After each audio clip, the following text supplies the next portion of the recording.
দেখুন আমি বিপু আছি আপনাদের সাথে। আমার চ্যানেলটি অবশ্যই সাবস্ক্রাইব করবেন। আজকে আমি দেখাবো ফেসবুকে যে ভিডিওগুলো অটো প্লে হয় সেটা কিভাবে বন্ধ করতে হয়।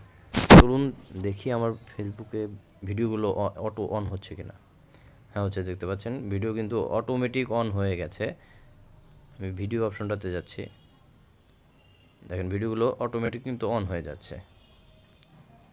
তো এটা কীভাবে বন্ধ করতে হয় সেটা আমি দেখাচ্ছি। এজন্য সেটিং অপশনটা আপনার মেসেঞ্জার আইকনের নিচেই যে অপশনটা, ওই অপশনটাতে যাব আমরা।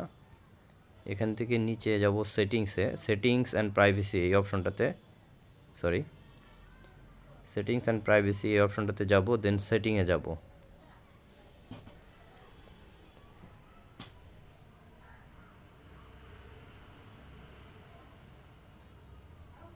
একটু সময় নিচ্ছে। এটা থেকে আমরা চলে যাব নিচের দিকে, যাব আমরা এখানে মিডিয়া অ্যান্ড কন্ট্যাক্টস এই অপশনটাতে যাব। এখানে দেখেন নিচের দিকে অটো প্লে একটা অপশন আছে।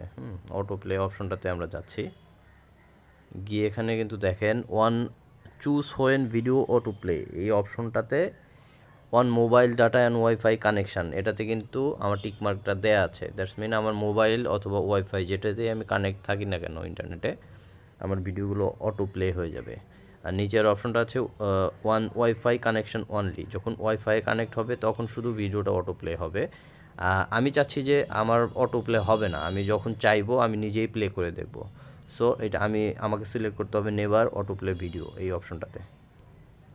তো সিলেক্ট হয়ে গেল। চলুন আমরা এখন দেখি যে ভিডিওগুলো এখন অটো প্লে হচ্ছে কিনা।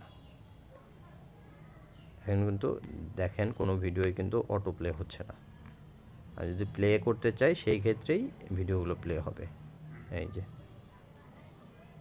তো খুবই সিম্পল এবং খুবই সহজ একটা ওয়েতে আপনারা আপনাদের ভিডিও অটো প্লে বন্ধ করে দিতে পারেন।